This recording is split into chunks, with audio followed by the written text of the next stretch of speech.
Welcome to this episode of rLounge. Settle in, get some popcorn, and listen close so you can help judge. Are they the a-hole? Am I the a-hole for leaving a note on my neighbor's doorstep about his screaming children? I have lived in the same apartment building for about 5 years. Throughout my time here, I've had many neighbors come and go, and I have never had any noise issues. However, last year, a new neighbor moved in 3 units down. He is about 40 and has 3 children under the age of 4. For months, I have listened to his children scream, cry all day long, whether it be in his apartment or in the hallway. At first, I tried to ignore the behavior as I felt bad. It appeared he was a newly single father and was struggling. However, as time went on, it became clear that he just straight up lets his kids behave however they want. For example, when they shriek at the top of their lungs in the hallway right outside my door, he never says, "Shh, let's be quiet," or anything at all. He just lets it happen without a peep. Additionally, I have come to realize the frequency and the volume of the screaming, crying, shrieking is way beyond what is normal. I'd venture to say I hear anywhere from 10 to 15 full-on tantrums every single day, all of which are ear-piercingly loud. And like I said, he does not say or do anything about these tantrums. It's now at the point where I find myself frustrated and annoyed in my own home all the time. Right now, I'm working on a paper on my apartment and I can't even concentrate because all I can hear are his children. Because of this, I wrote a polite note, and left it on his doorstep. Essentially, my note said that I sympathize with him, but the noise is out of control. I also stressed that I wanted to confront him directly first. I realize that sounds hypocritical since I left an anonymous note, rather than going straight to management. Am I the a-hole for leaving this note? Should I have handled it differently? Let's see what the community thinks. Our first thought says, you're the a-hole. What do you think he's going to do exactly with 3 children under 4? Spend all day elsewhere so you can be comfortable? You live in a shared space. Get earplugs. The OP replies, I don't know, maybe tell his child to be quiet when she's shrieking in the hallway at the top of her lungs for no reason, and apologize to all the neighbors who opened their doors to see what the commotion was about? The commenter replies back, you assume he hasn't already tried to quiet the kids. You think he enjoys hearing them scream? You should apologize. The OP replies, considering he wears headphones all day while he games, no, I don't think he has the pleasure of hearing them scream all day like the rest of us do. Another commenter says, it appeared he was a newly single father and was struggling. Whether divorced or widowed, both circumstances come with the possibility of problematic outcomes, which seems to have happened. Not the a-hole, but walk a mile in his shoes. It has to suck, raising 3 children under the age of 4 alone. I'm not saying you did anything wrong, you didn't, but put on your empathy shoes and dig deep. This person has a seriously crappy situation and doesn't have the means or a handle on how to make things better. The kids are acting out over loss of their mother, whether from death or divorce. The guy isn't coping well, whether from death or divorce. I hope your note sparked something in the guy's brain that said, there's a problem here that needs to be addressed. And if not, expect more noise. Sorry. Another commenter wants to add, you're the a-hole. That's totally normal for 3 children under the age of 4. I'm not sure what you believe your note will accomplish. The OP replies, according to professionals, it is actually not normal for children to have that many tantrums in a 24-hour time span. The commenter comes back, I thought you meant combined, like each one having 4 or 5? That is totally normal. It depends on the kid's natural temperament though. I'm sure some kids have none. It's not something the parent is doing wrong though. It's biological temperament. Something tells me by professionals, you mean Google. The OP replies, a child's behavior has a direct relationship with their environment and how they are parented. It's not something that's 100% dependent on their natural temperament. I think there's a lot of truth being told to you here in the comments, OP. It's easy to assume one thing. You never know what's going on in someone else's life until you walk a mile in their shoes. This guy could be really struggling right now, and the last thing he needs is a note on the door telling him he's being a bad father. And it is an apartment building, which means there's an assortment of people sharing a space. That's just what you get. Sometimes you get what you get, and you don't get upset. Update 1. 1 week later. After reading the comments on my original post, I decided to remove the note before my neighbor saw it. I took what some of you said into consideration. Perhaps I just needed to be more patient. I decided if the noise issue escalated, then I'd do something. Otherwise, I would just suck it up and use headphones like some of you advised. Well, today, his children screamed, shrieked 4 times within a 1-hour period in the hallway. This was right by my door, about 2 feet away from my apartment. The 4th time it happened, I opened my door and said, please don't scream in the hallway, guys. Once I said this, he told me that his kids are allowed to scream in the hallway or anywhere else in the building that they feel like. I told him that actually no, they're not, according to our lease. He then told me to suck it up and to contact management and to not talk to him. After our conversation, he told all 3 of his kids, "You can be as loud as you want in here," and then shot me a nasty look and proceeded to walk to the stairs. Once he said that, all 3 kids started squealing as loud as possible, on purpose. I sent management an email, and they are talking to him first thing in the morning. I know some of you suggested I do this in the first place. I wish I did. Update 2.0. I just went down to the management office to follow up with the manager. She said she had a meeting set for today at 1 p.m. with the resident. She immediately contacted him when I emailed her last night. But then today, he emailed her saying he could no longer make the 1 p.m. meeting and asked why he had to come down. He's in his apartment right now doing nothing. He doesn't work. She told him he is in violation of his lease and it's best if he comes down. Apparently, he didn't reply to her. She told me that if he doesn't come down to meet with her, she is going to draft an official lease violation letter and begin the process of eviction.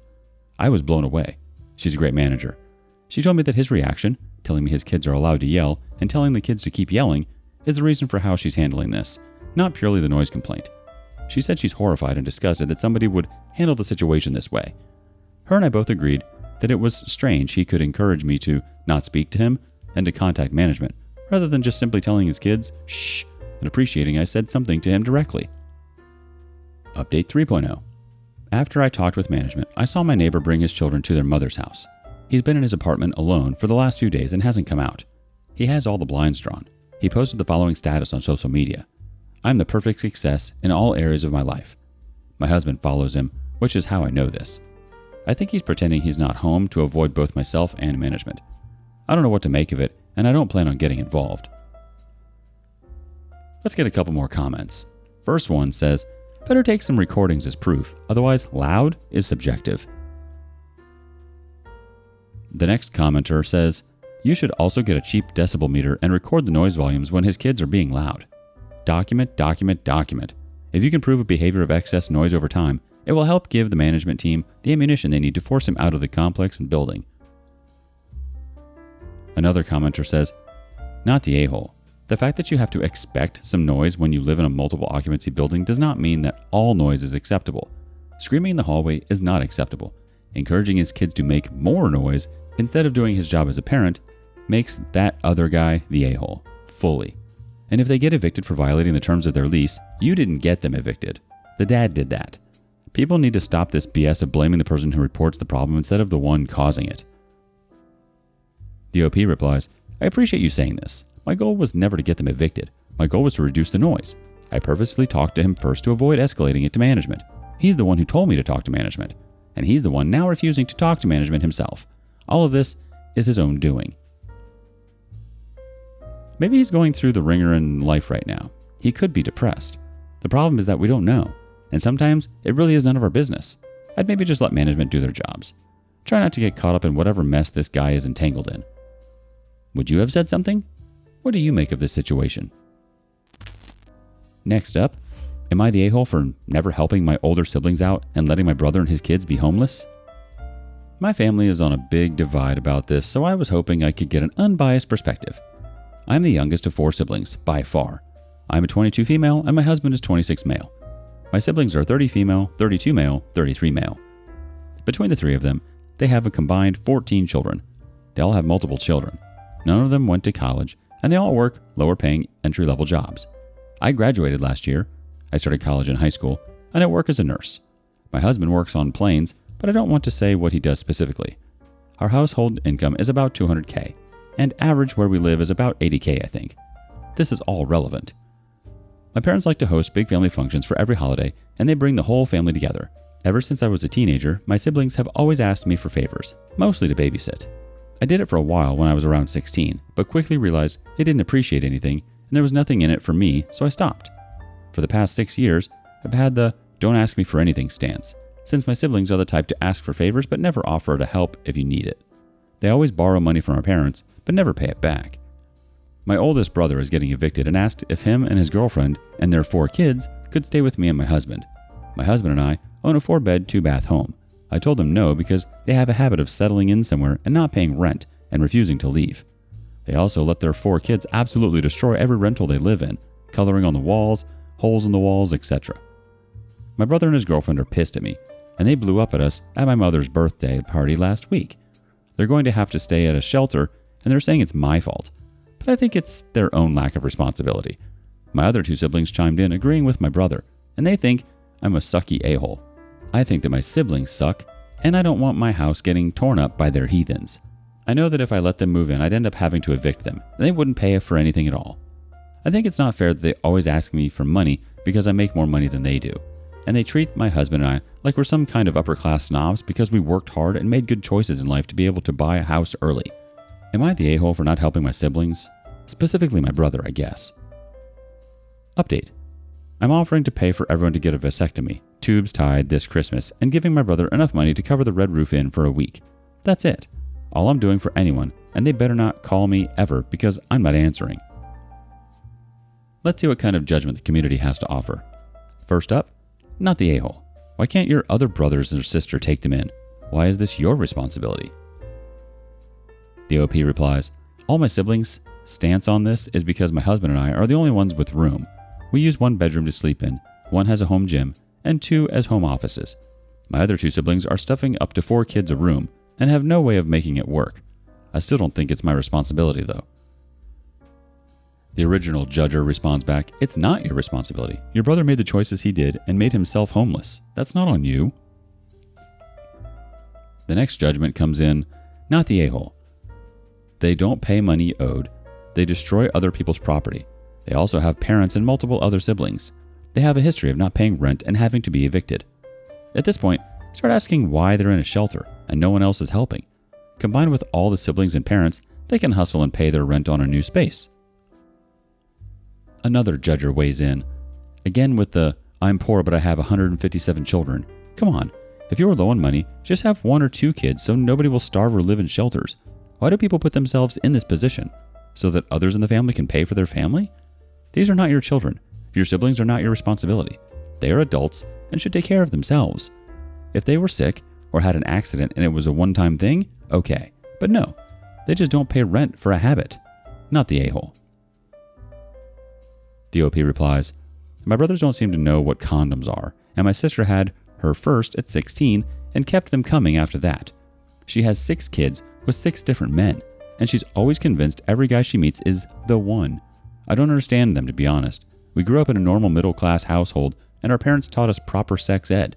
I really wish they'd all get it together, to be honest, but none of them want to go to college or anything. One final judger says, this is actually a safety issue as well. In a previous place I lived, the next door kids were constantly running around playing, screaming, etc. So often, in fact, that I eventually tuned them out and stopped registering the screaming for the most part. The problem came when my roommate was mugged in our driveway. I was home, but didn't immediately register her screams as out of the ordinary because I was so desensitized to screaming due to the neighbor kids. Thankfully, she only had minor injuries, but obviously it could have been much worse. If everyone around you, them, gets desensitized to screaming, nobody will know when something real bad is actually happening. These people are right. Your siblings and their families are not your responsibility. You shouldn't be left to pick up the mess of whatever choices they made to get them to where they are right now. And frankly, they shouldn't be dragging you into their business anyways. They're adults, and they can figure it out just like the rest of us. You and your husband seem to have figured out exactly what to do, and now you're living your lives. It's not hard. Do you think OP should help out her family? Why or why not? Have you been in a bind and turned to your siblings for help? Did they help you? Let us know below. Thank you for joining us today on rLounge. Before you go, be sure to like and subscribe and hit that notification bell. If you have something you want to say regarding today's content, we definitely want to hear it. Until next time.